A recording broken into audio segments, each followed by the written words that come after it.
بسم اللہ الرحمن الرحیم رب اشرح لی صدری ویسر لی امری واحلل عقدۃ من لسانی یفقہوا قولی۔ پارہ نمبر 5 سورۃ النساء۔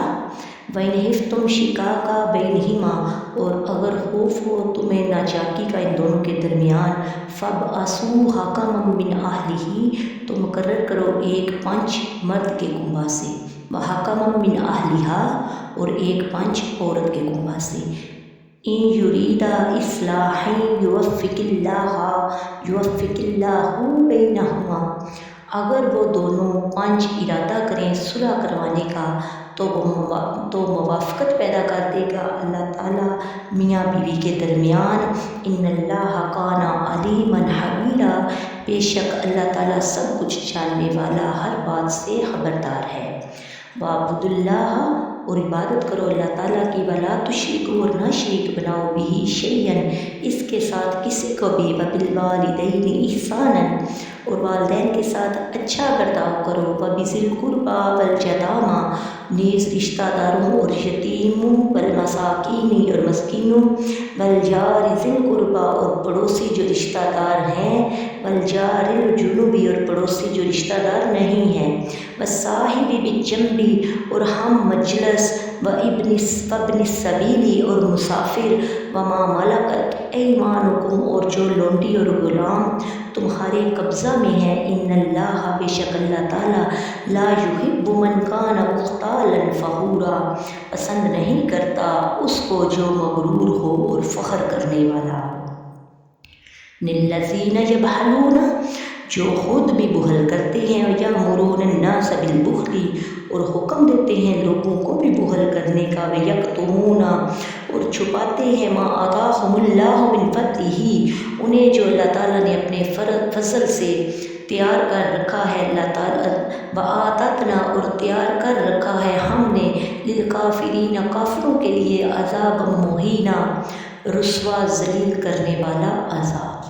والذین ینفقون، اور وہ لوگ جو خرچ کرتے ہیں، اموالہم، اپنے مالوں کو، ریا الناس، لوگوں کو دکھانے کے لیے، ولا یؤمنون باللہ، اور نہیں ایمان رکھتے اللہ پر، وبالیوم الآخر، اور نہ ہی روز قیامت پر، ومن یکن الشیطان لہ قرینا، اور بدقسمت ہو جائے شیطان جس کا ساتھی، فساء قرینا، بس وہ بہت ہی برا ساتھی ہے۔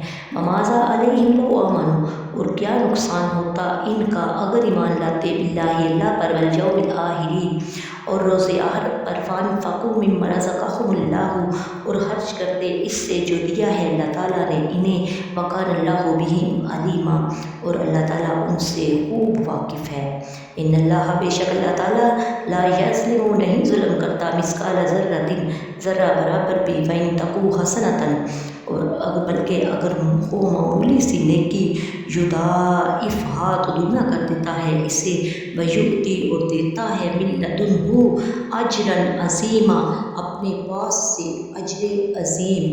فکیف، تو کیا حال ہوگا، اذا جینا من کل امۃ، جب ہم لے آئیں گے ہر امت میں سے، بشہید، ایک گواہ، وجینا، اور اے حبیب ہم لے آئیں گے، علی ہؤلاء شہیدا، آپ کو ان سب پر گواہ ہم لے آئیں گے۔ بسم اللہ الرحمن الرحیم۔ تفسیر سورہ نساء کی آیت نمبر 35۔ وَإِنْ خِفْتُمْ شِقَاقَ بَيْنِهِمَا، اور اگر تم کو میاں بیوی کے جھگڑے کا خوف ہو، جب بیوی کو سمجھانے، رکھنے اور مارنے کے باوجود اصلاح کی صورت نہ بن رہی ہو، اور نہ ہی مرد طلاق دینے میں جلدی کرے، نہ عورت خلا کے مطالبے پر اصرار کرے، بلکہ دونوں کے خاندان کے قریبی رشتہ داروں میں سے ایک شخص کو منصف مقرر کر لیا جائے۔ اس کا فائدہ یہ ہوگا کہ چونکہ رشتہ دار ایک دوسرے کے خانگی معاملات سے واقف ہوتے ہیں، فریقین کو ان پر اطمینان ہوتا ہے، اپنے دل کی بات کہنے میں کوئی جھجک محسوس نہیں ہوتی، یہ مناسب طریقہ سے ان کے مسئلے کا حل نکالنے، اگر منصف میاں بیوی میں صلح کروانے کا ارادہ رکھتے ہیں تو اللہ تعالیٰ ان کے مابین اتفاق پیدا کر دے گا۔ وَاعْبُدُوا اللَّهَ، اور اللہ تعالیٰ کی عبادت کرو۔ اس آیت کریمہ میں اللہ تعالیٰ اور بندوں کے دونوں کے حقوق کی تعلیم دی گئی۔ اللہ تعالیٰ کا بندوں پر حق صرف یہ ہے کہ صرف اسی کی عبادت کی جائے، صرف اللہ تعالیٰ کی عبادت کی جائے، اور اس کے ساتھ کسی کو شریک نہ ٹھہرایا جائے۔ والدین کے ساتھ احسان کرنا، ان کے ساتھ احسان یہ ہے کہ والدین کا ادب و احترام اور نافرمانی سے بچے رہنا، ہر وقت ان کی خدمت کے لیے تیار رہنا۔ حضرت ابو ہریرہ رضی اللہ تعالیٰ عنہ سے روایت ہے، سرور کائنات نے 3 مرتبہ فرمایا، اس کی ناک خاک آلود ہو۔ کسی نے پوچھا، یا رسول اللہ کون؟ ارشاد فرمایا، جس نے ماں باپ دونوں یا ان میں سے ایک کو بڑھاپے میں پایا اور جنت میں داخل نہ ہوا۔ رشتہ داروں سے حسن سلوک کرنا، حضرت انس رضی اللہ تعالیٰ عنہ سے روایت ہے، نبی کریم صلی اللہ علیہ وآلہ وسلم نے ارشاد فرمایا، جسے پسند ہو کہ اس کے رزق میں وسعت ہو، اس کی عمر لمبی ہو، تو اسے چاہیے اپنے رشتہ داروں کے ساتھ اچھا سلوک کرے۔ صلہ رحمی کا مطلب بیان کرتے ہوئے مولانا امجد علی اعظمی فرماتے ہیں، صلہ رحمی کے معنی رشتہ کو جوڑنا، رشتہ والوں کے ساتھ نیکی اور سلوک کرنا ہے۔ یتیم اور محتاجوں سے حسن سلوک کرنا، یتیم کے ساتھ حسن سلوک یہ ہے کہ ان کی پرورش کرے، ان کے ساتھ نرمی سے پیش آئے۔ رسول کریم نے ارشاد فرمایا، جو شخص یتیم کی کفالت کرے وہ جنت میں اس طرح ہوں کہ حضور سید المرسلین نے کلمہ کی انگلی اور بیچ کی انگلی سے اشارہ کیا اور دونوں انگلیوں کے درمیان تھوڑا سا فاصلہ کیا۔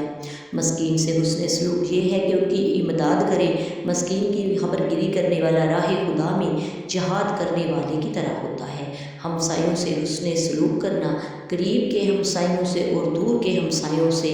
مسلمان وہ ہے جو مسلمانوں کا آپس میں ہمسایوں کا ایک دوسرے کا خیال رکھے۔ ام المومنین حضرت عائشہ صدیقہ سے روایت ہے، تاجدار کائنات نے ارشاد فرمایا، مجھے پڑوسی کے متعلق وصیت کرتے برابر وصیت کرتے رہے، یہاں تک کہ مجھے گمان ہوا کہ پڑوسی کو وارث بنا دیں گے۔ پاس بیٹھنے والوں سے حسن سلوک کرنا، مسافر کے ساتھ حسن سلوک کرنا۔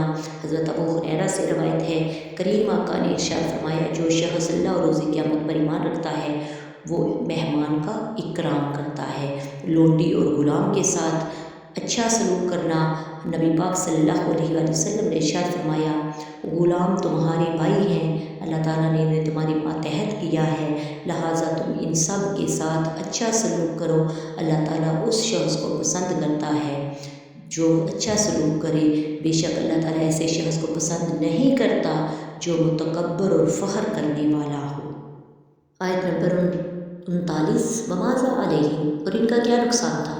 ناموری اور دکھاوے کے طور پر مال خرچ کرنے والوں کو تنبیہ کی جا رہی ہے کہ اگر یہ اللہ پر اور آخرت پر ایمان لاتے ہیں اور اللہ عز و جل کے دیے ہوئے مال میں سے اللہ کی رضا و خوشنودی حاصل کرنے کے لیے خرچ کریں تو اس میں سراسر ان کا ہی نفع ہے۔ معلوم ہوا کہ راہ خدا میں خرچ کرتے وقت اللہ کی رضا اور ثواب حاصل کرنے کی نیت ہونی چاہیے۔ فَكَيْفَ إِذَا جِئْنَا مِنْ كُلِّ أُمَّةٍ بِشَهِيدٍ، تو کیسا حال ہوگا جب ہم ہر امت میں سے ایک گواہ لائیں گے۔ اس آیت میں کفار و منافقین اور یہود و نصارہ کے لیے شدید وعید بیان کی گئی ہے کہ جب قیامت کے دن تمام انبیاء اپنی امت کے ہر نیک اور بد کے ایمان، کفر، نفاق اور تمام اچھے برے اخلاق کی گواہی دیں گے، پھر ان سب پر حضور سید المرسلین صلی اللہ علیہ وآلہ وسلم کو گواہ بنایا جائے گا، تو ان کا انجام کیا ہوگا؟ وما علینا الا البلاغ المبین۔ السلام علیکم ورحمۃ اللہ وبرکاتہ۔